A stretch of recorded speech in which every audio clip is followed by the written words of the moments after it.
আসসালামু আলাইকুম ওরহমতুল্লাহি ওয়াবারাকাতু।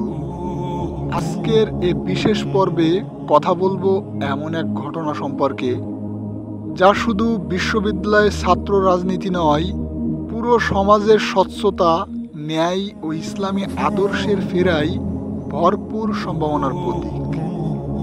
ডাকসু নির্বাচনে ভাইস প্রেসিডেন্ট ভিপি হিসাবে নির্বাচিত হয়েছেন সাদিক কায়েম মোহাম্মদ আবু সাদিক, ঐক্যবদ্ধ শিক্ষার্থী জোট এর প্যানেল থেকে। তিনি পেয়েছেন 14,042 ভোট, নিকটতম প্রতিদ্বন্দ্বী পেয়েছেন 5,708 ভোট। দীর্ঘ 6 বছর পর ডাকসু নির্বাচনের এই পুনর্জীবন, অনেকেই বলেছেন এটি ছাত্র রাজনীতিতে একটি নতুন অধ্যায়। ঐক্যবদ্ধ শিক্ষার্থীর প্যানেলের জয় বলছে সাধারণ শিক্ষার্থীর মধ্যে চাহিদা আছে পরিবর্তনের, নৈতিক নেতৃত্বের ও দায়িত্ববোধপূর্ণ প্রতিনিধিত্বের। নেতৃত্ব যার হাতে, সে যদি ধর্মানুরাগী, ন্যায় বিচারপন্থী ও সততার পথে চলে, তাহলে ছাত্র রাজনীতিতে ইসলামী স্বপ্ন বাস্তবায়নের পথ সুগম হয়। কোরআন ও হাদিসে বরংবার ইমানদার ও ন্যায়বান মানুষের দৃষ্টান্ত তুলে ধরা হয়েছে, যারা দায়িত্ব গ্রহণে ন্যায্য, ন্যায়, মেহনতি ও সৎ হওয়া। শুধুই শক্তি করার নয়, বরং সামাজিক পরিবর্তন আনার, দুর্নীতি প্রতিরোধ করার, শিক্ষার্থীদের অধিকার প্রতিষ্ঠা করার। বড় ভোটের ব্যবধানে জয় হলেও শিক্ষার্থীদের আশা ও চাহিদা অনেক, কাজ অনেক।